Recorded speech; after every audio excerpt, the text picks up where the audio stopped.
Hi, my name is Cheyne Walls and thank you so much for checking out my channel. I just finished photographing the brand new 2019 Chevy Bison. I thought I'd take a quick second to go over why I chose my TRD Pro Tacoma over waiting for the Bison to come out and then getting it. Now just again real quick, I apologize for kind of this being hastily put together, being in a parking lot and everything, but like I said earlier, we just finished shooting this on stage here at the LA studio. And now we're taking it up to our local mountains to get a photo shoot of it in the snow. And it's a client shoot, so I'm probably not going to be able to do too much filming.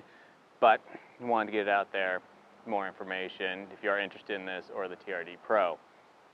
Now, if you're unfamiliar with the Chevy Bison, it started out its life as a very capable off-roader already, the ZR2 Chevy. And then AEV got its hands on it, which was their design company, an off-road design company. And they really beefed up the undercarriage, added front and rear metal bumpers, making this the perfect overlanding vehicle. Now I think it is safe to say these are both pretty good looking trucks. They both have their good things and their bad things, like every vehicle. But I think it's kind of funny that they both share fake intake vents on the hood. Adding to their similarities, they both are made to go off-road and have great suspension systems. The Chevy sports the Multimatic system that were actually developed on Formula One cars, and the Toyota has the Fox Shock system, tuned by TRD. Now the main two differences about these trucks are that Chevy does offer a diesel option in both the ZR2 and the Bison, whereas the Toyota you can only get in petrol. And the Chevy also offers in both the ZR2 again and the Bison front and rear locking diffs, whereas the Toyota only offers rear, but is equipped with a multi-train select system. This goes for about $50,000, whereas the Tacoma is right around $43,000, and that's given, remember, that's the 2018, this is the 19. So I know the new TRD Pros are right around $45,000, so this is $5 or $6 grand more expensive. But everything they've done it's made just for overlanding. And to be honest, I'm actually probably going to do a few of these updates aftermarket to my Tacoma Pro, because it really is cool how they did this.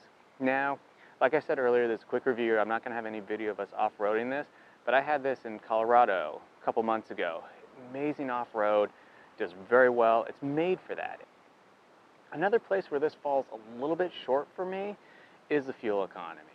Now, they're both rated for about 18 to 22, averaging 20 in the middle. But if you see my earlier videos, I'm averaging 24 on my Tacoma, and I get about 25 to 27 on the highway. Yes, I drive it very slow. I drive like an old man, but gas mileage is important to me since it's been a year and I've already put 30,000 miles on that truck. I tried driving this one for over 100 miles the same way I drive the Tacoma, and I was still only averaging 22 on this one. So that's a big change, and that was highway. So that's a big change between my Tacoma, which is getting 25 to 26, very slow driving, I do admit, 65 and cruising. This still only got 21 to 22. So that's really going to add up, especially over 30,000 miles in a year.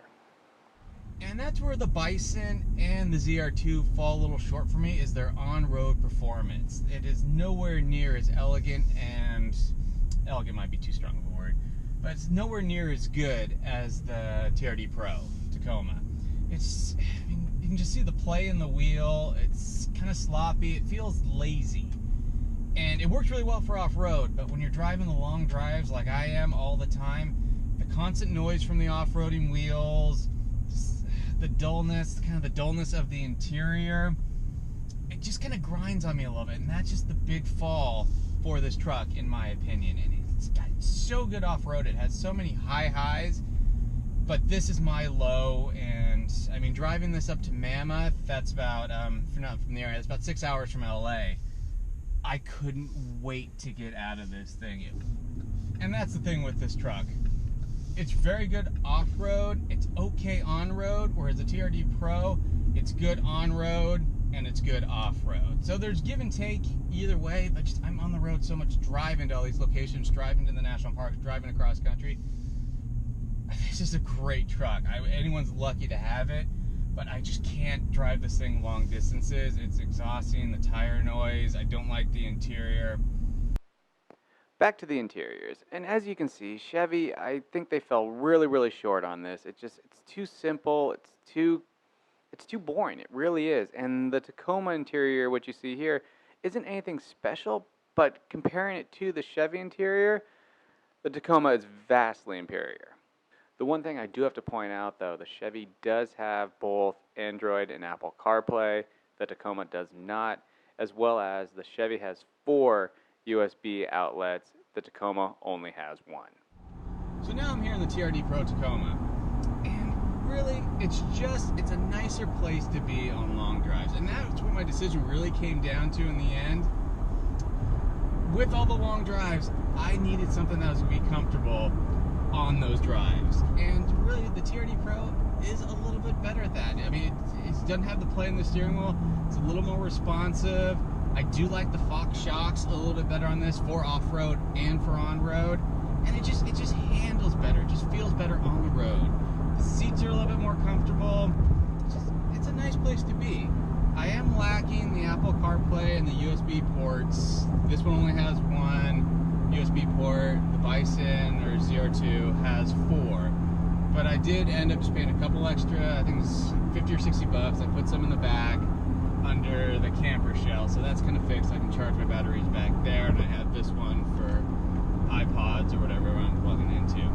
So I would have loved a diesel engine in this, but by then you're starting to talk an extra $2,000, whereas the Chevy then, the Bison, you're looking almost $10,000 more than a TRD Pro. It gives you a lot, but if I'm not driving off-road all the time, which the Bison, that would be perfect at.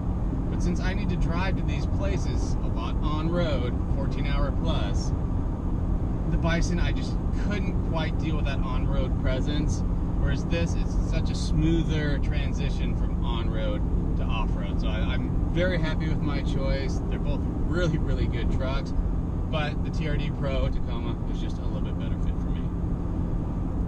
Thank you for watching. I hope you enjoyed this. If you did, please hit subscribe. We're working on a new system here where I'll be getting out more videos more quickly, and so you don't have to wait every month for me to put on a video. And we're finally going to start getting out the videos of me traveling throughout the U.S. photographing our national parks. We'll have some good ones coming up here, traveling up PCH. We were out in Utah last week, so hope you enjoy those. Thanks again for watching. Cheers. Now, before you start writing in the comment section, why didn't you consider the new Ford Ranger? There's one big reason why I'm not considering this Ford Ranger, which I'm driving right now. It's because it's a brand new model. And Ford has been building these for other countries for many years now, but there's still a lot of new parts in the American version. And I don't care how much the automotive company tries, does regulation, does all the testing, there's still going to be some problems with it later on that only daily driver or real life situation, real world driving will bring to the forefront. So that's the main reason why I didn't include this Ranger in this.